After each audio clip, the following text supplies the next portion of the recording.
Yine bir muridiki Türkmen idarasında talağın kän bolmakına sebep bolur Müslümandygyň o näme töhmet kurulmaklyk. Ortaň bilen nispet Hudaý haqqatyn elhamdülillah gülýalyk eli näme ýaşap beren hem kän. Emma nagdar ýerde görülýär da, ki nagdar gaýnanele ba, gaýnatala ba, badylla ba, häki çörek ýapyp alan gelni ba. Beýle şeýle öwüp alan gelni ba. Ama gelin aljak diýip şonu toý tutup barakyň, beýle şeýlek barakyň çağırıp alın geldi mi?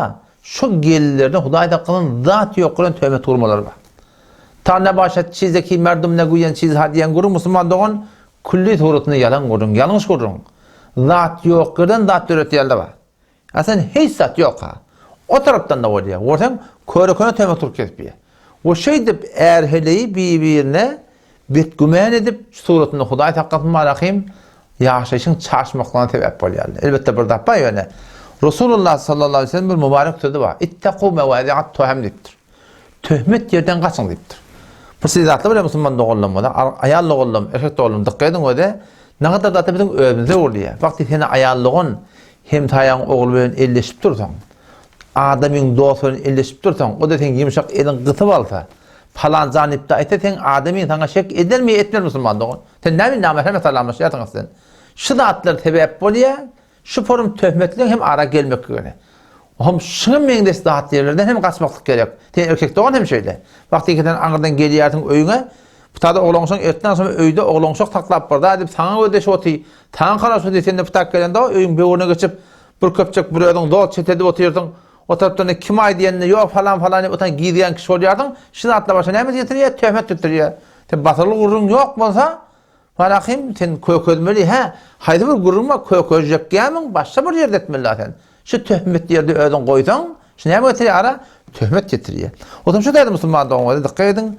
Şu töhmet diyen günahları ola kamr günah. Resulullah sallallahu aleyhi ve sellem bir mübarek hadisinde 7 tane günahın ilini tanaptır. Şu 7 tane günah helak ettiği adam deyiptir. Betbagt ettiği adam deyiptir. Adam da adam şu dünyadan imana gitmekten sebep olan günahlar. Bir neme şu 7'lenisi imanlı denanlara, dehretli denanlara, hecaplı denanlara, Hudaý deyip veren denanlara töhmet kurmaklık. Her bir töhmet bolsun. O sonra şondan bağışta deyip şon gövünü görmeyeni bir adam şuna töhmet turupda var Hudaý haqqynyň dünýeden gitse o adamlar ahir demde Hudaý haqqynyň küllen imanı gitmekten sebep oluyor. O zaman şu taydan şu dünyalık günahlardan hatan töhmet diyen günahdan qati göremiz çekmek gerek. Resulullah aleyhisselam mübarek ortasına geliyor. Bir adamın gövünü degmek, o töhmet dursun dedi. Lan nihayetinde gövünü yıkmak da bir adamın gövünü degmektik, bir Hudaýlyk adamın gövünü degmektik, käbäni yıkmadan beter deyipdir. Ne kadar günah bolmasa. 23-nji ayeti bardan okuyun Müslüman dogallam. Sure-i Nur'dan 23-nji ayetini. Allah tebarek ve taala ol bir erkekler, ol bir denanlar ki imanlı denanlara, Hudaýlyk denanlara, gafil bir haber denanlara töhmet kurýarlar deyipdir. Şolar Hudaý haqqynyň lanet edildi diye. Dünýede ahiretde deyipdir Hudaý haqqynyň. O şolar ulukhan azap bar diye. Ayet-i Kur'an'ı okuyup bereyin. İnnellezîne yermûnel muhsanatil gâfilatil mu'minâti lu'inu fid dunya vel ahireh ve lehum azabun azim. Ne mi dedi? İnnellezîne bişekol erkekler oldenanları ki yermûne töhmet turýarlar kime? El muhsinatil gafilatil mu'minat imanlı pak damen gafil himmelattan bir haber denanlar bolýar. Hudaý diýip denanlar var. Hiç zaten haber yok. Şolary lanet durýarlar. Lu'inu fid dunya vel ahireh. Olar dünýede ahiretde lanet edildi diye. Vakti Hudaý tarapdan adam başına bir günaha lanet edildi diýip aýdylsa, o şol adamda da şu günah bilen ýaşapdy ölse, musulman dogan şol adamlar ahirde imanly gitýärler. Ebed cehenneme karşı yola giderler Hudaý haqqynyň.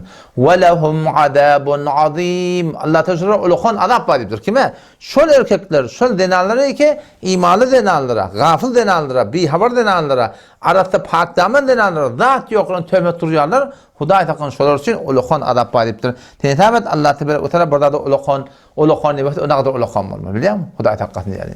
O da şulardan qaty göremiz çekmek gerek. O yeni bir hadis ýadyma düşdi. Peygamber sallallahu aleyhi ve sellem la yedhulul cenne el-nemmam. Kep gedirýän adam diýipdir Peygamber sallallahu aleyhi ve sellem o cennete girmez diýipdir. La yedhulul cennete el-qattat.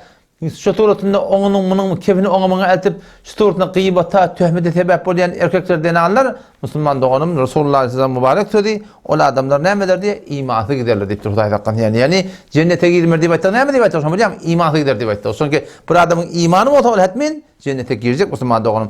Adam şu taýdan siz ayalla gollam yani sen bir yerden gelip durtun da anladı. Sen bir yerden gelip durtun. Ene taň epper gelip durtun. Hudaýdan gelen sen o taýda öýünde sen ýani bilen uşan wagtyň köp bolandyr. Ayarlığın bilen uşandyrsın, erkekden bilen uşandyrsın. Ne tapdy gelip durun da. Enen ýerine gaýnanan ma, ataň ýerine gaýnatan ma, ayarlığın ýerine tapdymam, baldydyň ma. Şule bilen ne bar ahim oňuşmaklyk gerek. Şule bilen ne bir gewün hatir görmeklik gerek. Da adamlar enteçik gewün ne bar, enteçik gewün hissat diýişdi. Bele şey çykjak bolanda gaýnandan aýdyp çykdyň, gaýnatan aýdyp çykdyň. Adamlaryň enteçik bir hili hormat daşaýdy. Bu benele palança milyon harc edip gelin alttırlar. Sen ne mantımatı var? Şulan hantıması ki sen hoşluk bilen yaşıyor. Adamın buna şey değil mi? Yok Hudaý taqqanın şol Hudaý taqqalardan mı tabar sen gaýnatan? Bir hut bolsa, telefon bolsa, onda seni erkek doğundan gerekli Müslüman. Onun için ne kadarlar var? Men habarmada bazen baki vagan asıl marahim taklap bolarak. Ne kadarlar var? Narahat bolana 3 gün gıyır oturuyor diye. Ben totallan biri var. Nenem narahat etsen diye 3 gün yafa gıyırıp oturuyor diyor. 3 gün gıyırıp oturun öyde ne yapalım yaşamalı? Ne yapalım yaşamalı? Seni erkek doğan Müslüman doğan o da anırdan birinin gıyır getir, sen de getir dost. Sen enindeki gelenak, sen atandaki gelenak. Başardığını hıtma eder, ama suratında bolmanlığı olur. Könülüm aytiyan gurunma da asli eşeği yükü getirmeli ya da. Yükün bağlap da ottur, pamıktır. O eşeğe otadırmasan getirip de sağda yükünü yüklek görmeli, yükünü. Şimdi eşek gelmeden ne biliyor musun? Çeyren yoktur. Yükünü eşek etme oluyor Müslüman doğan. Bu tahta şeyde ottu da. Sen marahim aytiyanın bolmanlığı. Oňşa koyan bolmany, oňştyryp bilmänlärden Müslüman doğan çek ýolun gitbar Müslümanyň sagatyny alypdyrdyň, şonu özüň jüdägäne ýaşap, jüdägäne waraky suratynda duriýe dusy bolar, daşanak bolsa gawrak bolar. Oňşulmaýanlar şu suratynda tarapyň çekipde waraky suratyny inşallah gitseň, inşallah hem dünýäň hem ahiretyň abad bolar. Ýöne her suratynda Müslüman doğanlam şu jerede berjek bolan gurumlar şu töhmetiň gurungy. Gaty işgünlerden başlamady, gewrämedi, oğlanşamadı, tapşırıpda var, gewrämi çekmek gerek. Keyotam Allah Teala'nın pak kelamına lu'inu fid dunya vel ahirettu. Dünya ahirette lanet edildi, töhmet to'layan adamlar dep aytap qatan. İki barmak diline iyi olmak gerek. Allah temizliğine tevfik versin.